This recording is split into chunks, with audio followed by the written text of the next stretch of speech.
Right, welcome to another video from Flash Jazz Cat.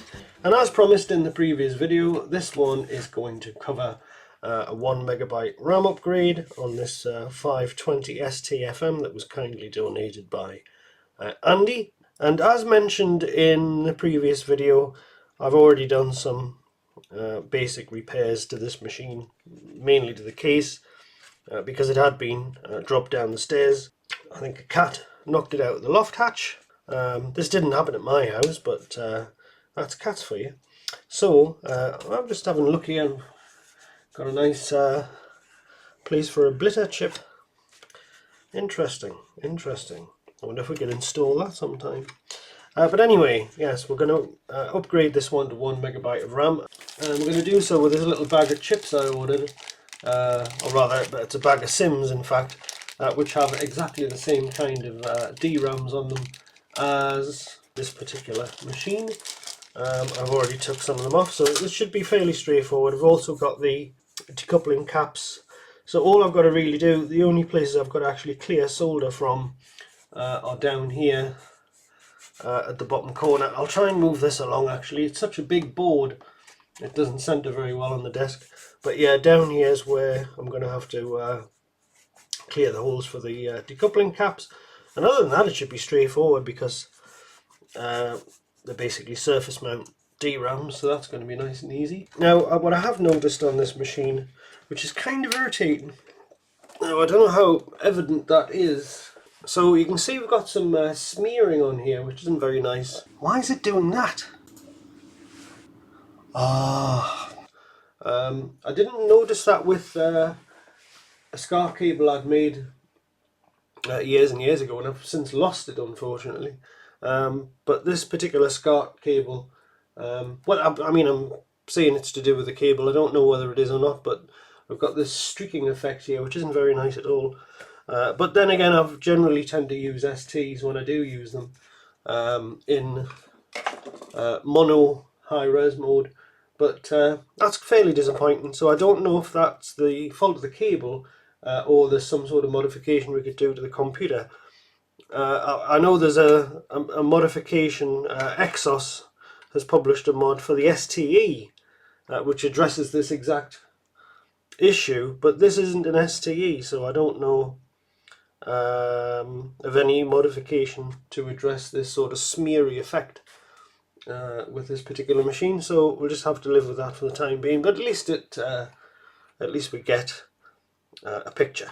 Okay, so I think what we'll do first is we'll clear these holes for the decoupling caps down here, put the caps in, whip the RAM on, and fit these 3 resistors, and then we'll test it, and we'll hopefully find we've got 1MB of RAM. I think there is a way of doing this so you get 2.5 megabytes with minimal modifications, but I'm not too bothered about that. I just want to do a nice simple basic 1MB upgrade. So these pads, and I thought we need to populate this, so that's what we're going to do. So we'll add a bit of solder. In fact, we'll rotate the board a bit. Now, some of you may have noticed that we've or may be aware that we've got different cameras here now. That's lots of fun. We've got 2 Logitech Brio cameras, which are supposedly 4K cameras, but yeah, well, I'm using them at 1080p 30 frames a second. The reason being that I want uncompressed YUV video out of them. Motion JPEG that's all it can manage at 60 frames a second or 30 frames a second at 4K, and yeah, motion JPEG is not very nice at all.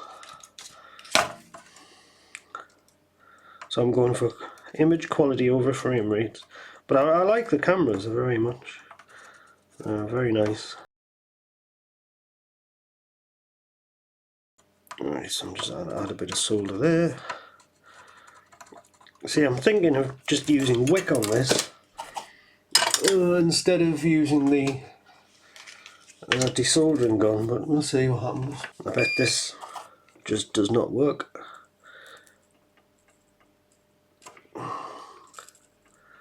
Yes,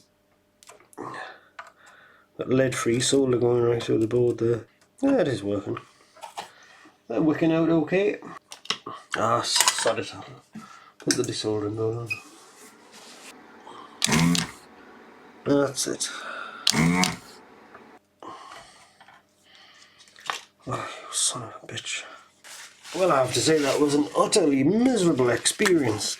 God, hell getting that solder out those holes. Christ. Bloody awful. I'm used to working on 8-bit boards, but this ground had...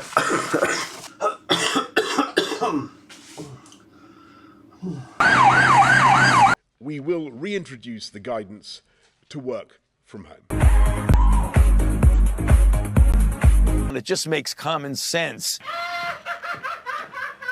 No, they look more or less the same as the original ones, which was definitely an important consideration when I bought them. Actually, I find it useful sometimes when doing this to actually solder one or both sides from the top. It just stops them moving around. Just go in. I know it's sitting right, so I can just go in like this. I'll solder both sides like so, and I go in from the bottom and I've got them all on. I'll flow it through from the back and that'll be absolutely fine.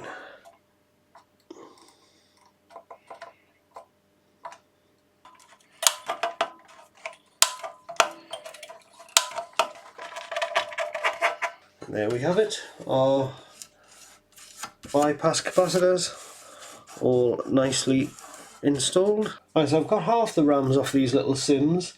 Now I need to take the rest of them off, so I'm going to put the hot air going, grab some tweezers.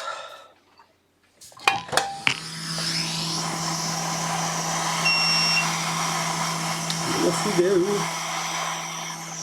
Would be a better idea to work this way, easier to take them off.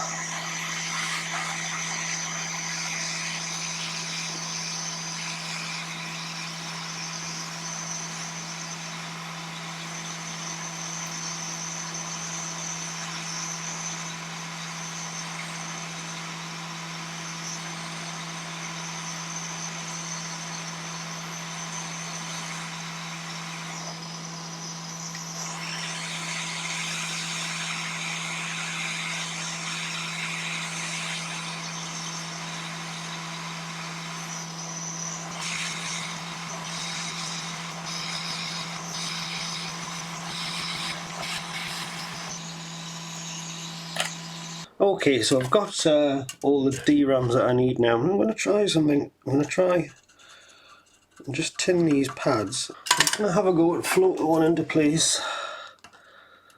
We'll see how that goes. Right, so it's going to go on this way.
Well, that looks like it went on very nicely indeed. I think, yeah, I think I'll do that. I think this is going to be easier than going around the outside of it with the soldering iron. I think there's less likelihood of getting shorts as well.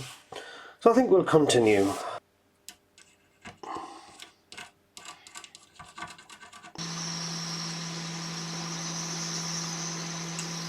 My God, look at that sheet.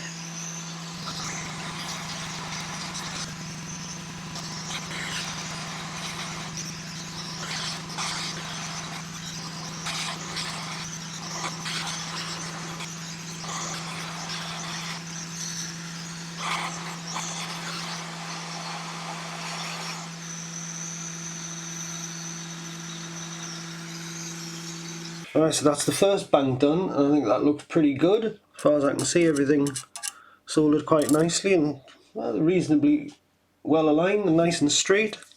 So let's do the next lot. Then we'll put those 3 resistors in and we'll give it a test.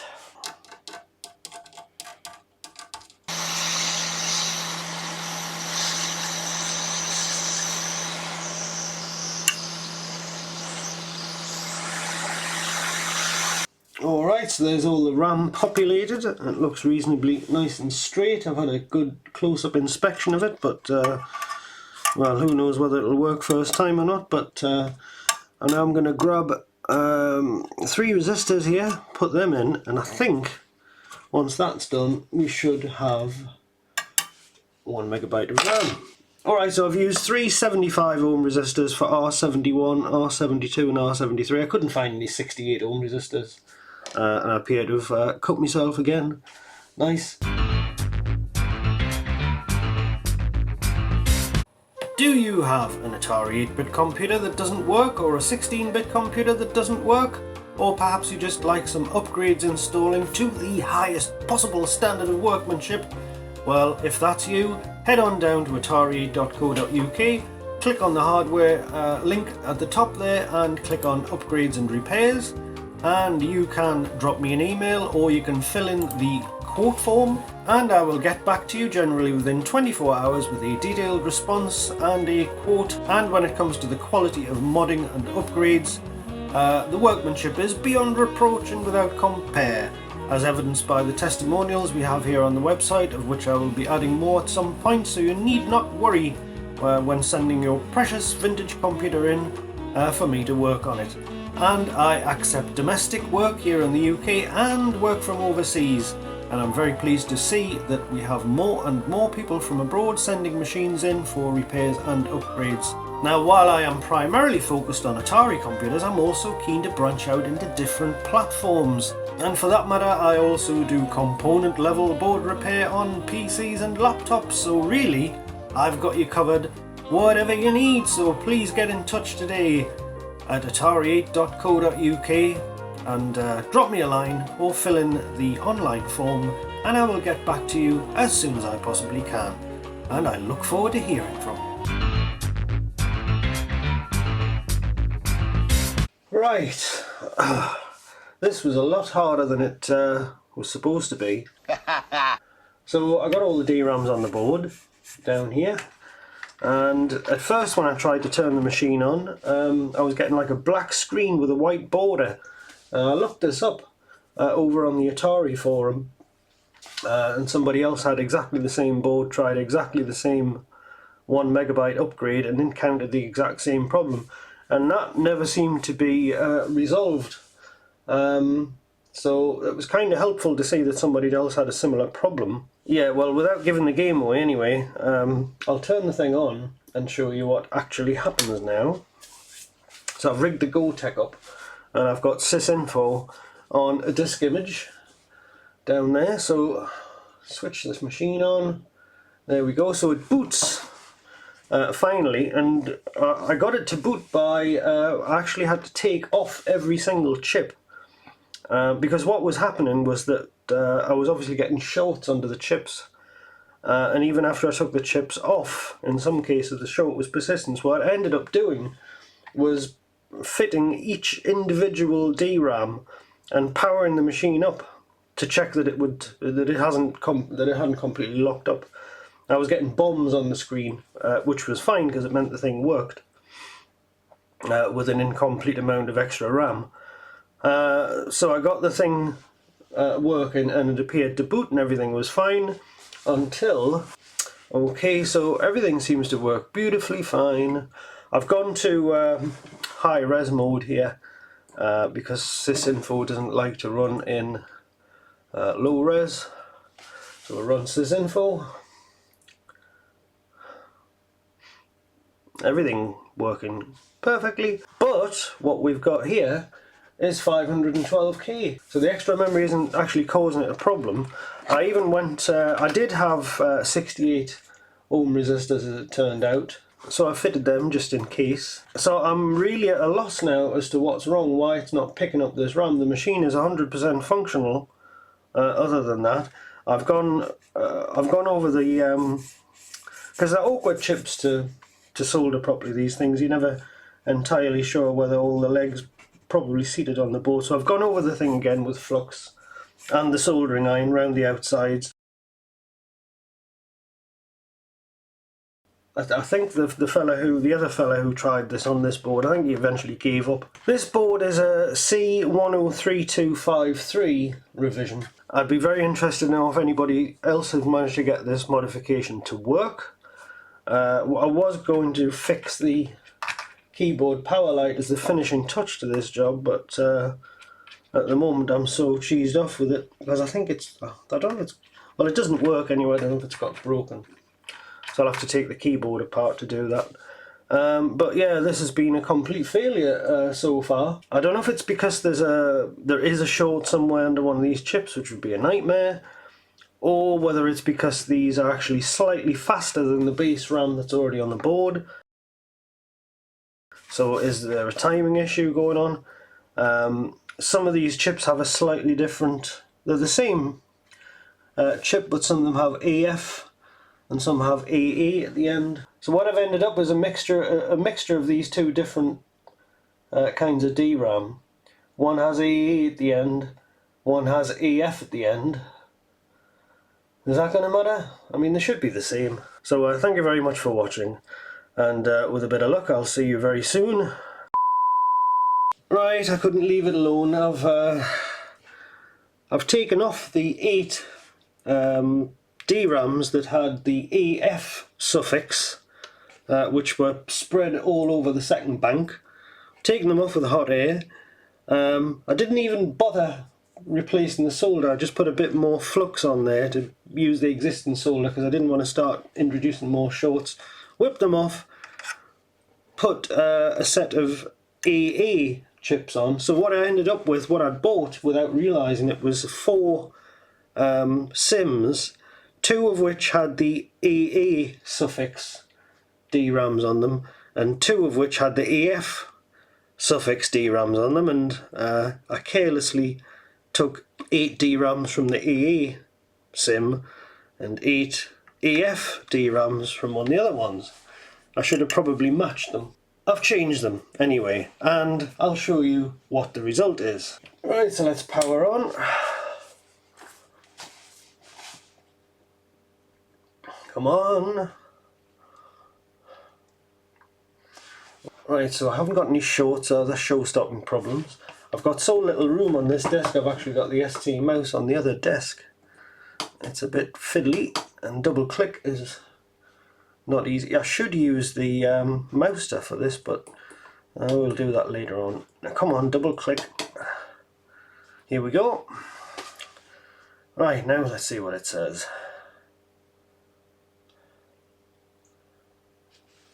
Unbelievable! 1 megabyte. Oh, God! All that wasted time because I mismatched the damn DRAMs. Oh, God! So it works. So now we've got 1 megabyte of RAM. Brilliant. Okay, so it does work. So there you go. So there's an object lesson in how not to do it. So it does look like, I'm assuming it's a matched pair sort of situation. I mean, this extra RAM isn't even the same brand as the base RAM that's shipped with the board, but it's obvious that those two types of DRAM are subtly different from those SIMs, and never the twain shall meet, so don't mix and match them. So if you're going to do this modification, use the same chip for all 16 DRAMs in the second bank. Oh, God. I say I was going to fix the power light and show you the Go Tech, and maybe, because I've got a couple of spare machines, maybe look at upgrading TOS or something. I think we'll make this into a two-parter, because I'm completely exhausted now. This took 2 hours longer than it was supposed to do, and I'm just going to leave it at that for now, because I don't want to do anything more to this machine today, because it's going to ruin my day if something goes wrong. So I'll come back to this machine, we'll fix this power light, and we'll see what else we can do in the way of upgrades on the board. So a video with real drama, real highs and lows, what they would call, in cliched terms, a roller coaster of emotions. So I do hope you enjoyed that one. I hope the improved camera setup is to your liking. I'm quite pleased with it. I'm going to go away and edit this video now, of course, so I'll get a better idea of what the finished result's going to look like. And so yes, thank you very much for watching. Let me know if you'd like to see more ST stuff or Amiga stuff as well. I've got a couple of Amigas on the shelf there that are awaiting attention, which I haven't really had time to look at. And thank you again to my patrons and everybody who has supported the channel. It is greatly appreciated, of course. And yes, so thanks for watching. And with a bit of luck, I will see you very shortly in the next video. So bye-bye for now.